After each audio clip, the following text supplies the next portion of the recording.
AP CM Chandrababu కాసేపట్లో Polavaram project పర్యటనకు వెళ్లనున్నారు. కూటమి ప్రభుత్వం అధికారానికి వచ్చిన తర్వాత ఆయన ప్రాజెక్టు పరిశీలనకు రావడం ఇది మూడోసారి. లక్ష్యాలకు అనుగుణంగా పనులు జరుగుతున్నాయా? 2027 జూన్ నాటికి ప్రాజెక్టు పూర్తికి ఎలాంటి చర్యలు తీసుకోవాలో ఇంజనీరింగ్ అధికారులను అడిగి తెలుసుకుంటారు. పనుల వేగవంతంపై వారికి కాంట్రాక్టు సంస్థకు దిశానిర్దేశం చేయనున్నారు. కాసేపట్లో తాడేపల్లి నుంచి హెలికాప్టర్లో బయలుదేరతారు సీఎం చంద్రబాబు. ఉదయం 11:10 ప్రాజెక్టు హిల్ వ్యూ ప్రాంతానికి చేరుకుంటారు. తొలుత ప్రజాప్రతినిధుల నుంచి వినతులు స్వీకరిస్తారు. అనంతరం ప్రాజెక్టులో ఎగువ దిగువ కాపర్ డ్యాంలు, buttress dam, diaphragm wall, gap 1-2, ECRF dam, కుడి ప్రధాన కాలువ కనెక్టివిటీ ప్రాంతాల్లో జరుగుతున్న పనుల పురోగతిని పరిశీలిస్తారు.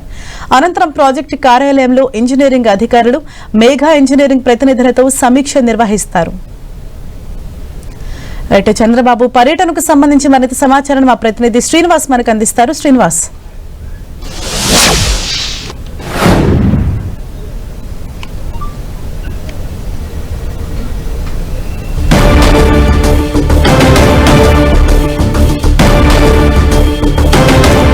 పోలవరం ప్రాజెక్టు సందర్శనకు సీఎం చంద్రబాబు ఇవాళ వెళ్లబోతున్నారు.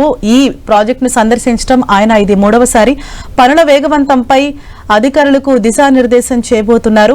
నిర్దేశిత సమయంలో ఈ ప్రాజెక్టును పూర్తి చేయాలని ఆదేశించనున్నారు సీఎం. ఇవాళ పోలవరం ప్రాజెక్టును సీఎం చంద్రబాబు పరిశీలించబోతున్న నేపథ్యంలో అక్కడున్నటువంటి టెక్నికల్ ప్రాబ్లమ్స్ ఏంటి, అధికారులతో కూడా వాటన్నిటిపైన చర్చించనున్నారు. మరింత సమాచారం మా ప్రతినిధి శ్రీనివాస్ మనకు అందిస్తారు. శ్రీనివాస్,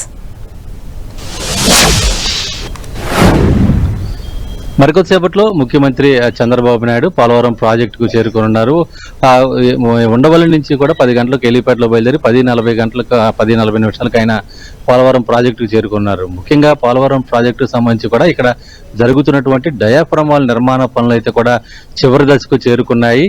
మొత్తం అంటే అనుకున్న సమయం ప్రకారం ముందుగా చెప్పినట్లుగానే ఈ నెలాఖరికల్లా, డిసెంబర్ నెలాఖరికల్లా పూర్తి స్థాయిలో డయాఫ్రమాలు పూర్తి చేస్తామని చెప్పి గతంలో చెప్పడం జరిగింది. దాదాపు 90% పైగా పనులైతే కూడా డయాఫ్రమాలకు సంబంధించి నిర్మాణ పనులు అయితే కూడా పూర్తి అయినట్లు కూడా తెలుస్తుంది. దీనికి సంబంధించి కూడా ఆయన క్షేత్రస్థాయిలో ఆ డయాఫ్రమాల నిర్మాణ పనులు పరిశీలించడం జరుగుతుంది. ఇదే సందర్భంలో అటు డయాఫ్రమాల నిర్మాణంతో పాటు ఈసీఆర్ఎఫ్ డ్యామ్ అంటే ఎర్తకం రాక్ఫిల్ డ్యామ్ ఏదైతే నిర్మాణ పనులు కూడా అధికారులు చేపట్టారో ఆ పనులు కూడా ఆయన స్వయంగా దగ్గరుండి పరిశీలించనున్నారు. ఆ తర్వాత ప్రాజెక్టు సంబంధించి అటు బట్రస్ డ్యామ్ సంబంధించి కానీ, అలాగే గ్యాప్ 1, గ్యాప్ 2 నిర్మాణ పనులకు సంబంధించి కానీ, అలాగే ఇక్కడ జరుగుతున్నటువంటి అన్ని రకాల నిర్మాణ పనులకు సంబంధించి ఏ దశకు చేరుకున్నాయి, ఏ మేరకు ఎంత శాతం పూర్తయ్యాయని కూడా పూర్తి స్థాయిలో అధికారులతో సమీక్ష జరపనున్నారు.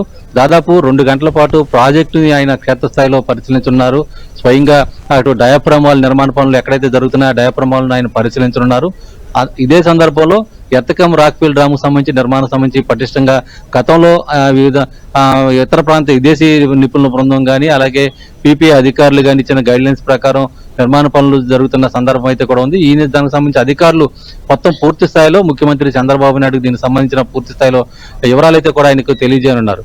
ఇదే సందర్భంలో ప్రాజెక్టు సంబంధించి మొత్తం అన్ని ప్రాంతాలను పరిశీలించిన తర్వాత ఎక్కడైతే అధికారులతో సమీక్ష జరుపుతున్నారో అధికారుల నుంచి కూడా పూర్తి స్థాయిలో అంటే 2027 డిసెంబర్ నాటికి పూర్తి స్థాయిలో పోలవరం ప్రాజెక్టు నిర్మాణం పూర్తి చేస్తామని ఇప్పటికే ప్రభుత్వం ప్రకటించింది. దానికి సంబంధించి కూడా నిర్మాణ పనులు అటు కాఫర్ డ్యాము సంబంధించి కానీ, అట్లాగే డయాఫ్రమాల్ నిర్మాణం సంబంధించి కానీ, అలాగే ఇక్కడ జరుగుతున్నటువంటి విద్యుత్ కేంద్రం నిర్మాణం సంబంధించి కానీ, అటు లెఫ్ట్ కెనాల్, రైట్ కెనాల్ సంబంధించి అటు పనులకు సంబంధించి కానీ ఏ మేరకు పూర్తవుతున్నాయి, ఎంత శాతం పూర్తయ్యాయి, అలాగే టన్నల్ నిర్మాణాలకు సంబంధించి టన్నల్ నిర్మాణ పనులు ఏ మేరకు పూర్తయ్యాయి, అలా పూర్తి స్థాయిలో అధికారులంతా కూడా పూర్తి స్థాయిలో సమీక్ష జరపనున్నారు.